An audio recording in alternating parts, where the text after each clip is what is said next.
আজ বিজেপির রাজ্য সভাপতি তথা কেন্দ্রীয় প্রতিমন্ত্রী সুকান্ত মজুমদারকে মুর্শিদাবাদ যাওয়ার পথে কৃষ্ণনগরে বাধা দেয় পুলিশ।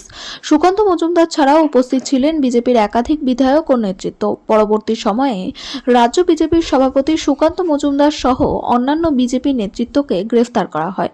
যদিও গ্রেফতার করে কোতোয়ালি থানার নিয়ে আসার কিছুক্ষণের মধ্যেই ডিটেনশন নিয়ে বাইরে বেরিয়ে আসেন রাজ্য বিজেপির রাজ্য সভাপতি। তারই প্রতিবাদে নদিয়া জেলার বিভিন্ন এলাকার পাশাপাশি এই দিন বিকেলে রানাঘাটে সড়ক অবরোধ করে বিক্ষোভ দেখায় স্থানীয় বিজেপি নেতা কর্মীরা। বিজেপির বিক্ষোভ অবরোধ কর্মসূচিকে সামাল দিতে ঘটনাস্থলে পৌঁছায় বিশাল পুলিশ বাহিনী।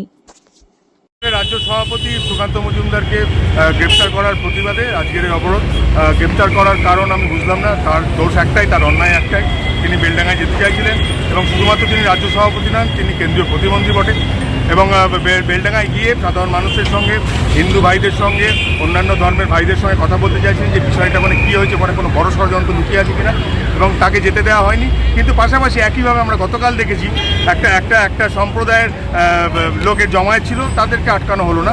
স্পেসিফিক্যালি যারা আমাদের কেন্দ্রীয় মন্ত্রী, তাকে আটকানো হলো। তার সঙ্গে জেলা সভাপতি পার্থ চট্টোপাধ্যায় আছে এবং তাকেও আটকেছেন, তাকেও গ্রেপ্তার করেছেন। এবং এই গ্রেপ্তারের প্রতিবাদে আমরা পথ অবরোধ করেছি। আমরা বলেছি যতক্ষণ না গ্রেপ্তার উঠবে ততক্ষণ আমরা এই পথ অবরোধ চলবে। আমরা প্রায় 1 থেকে 1.5 ঘন্টায় আটকাই।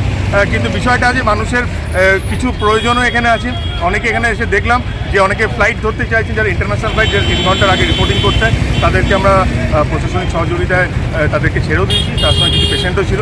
সেই বিষয়টা আমাদের মানবিকভাবেই দেখেছি। কিন্তু পাশাপাশি আমরা রাজনৈতিক কর্মসূচি পালন করেছি এবং এই আন্দোলন তীব্র থেকে তীব্রতর হবে। আপনার নাম?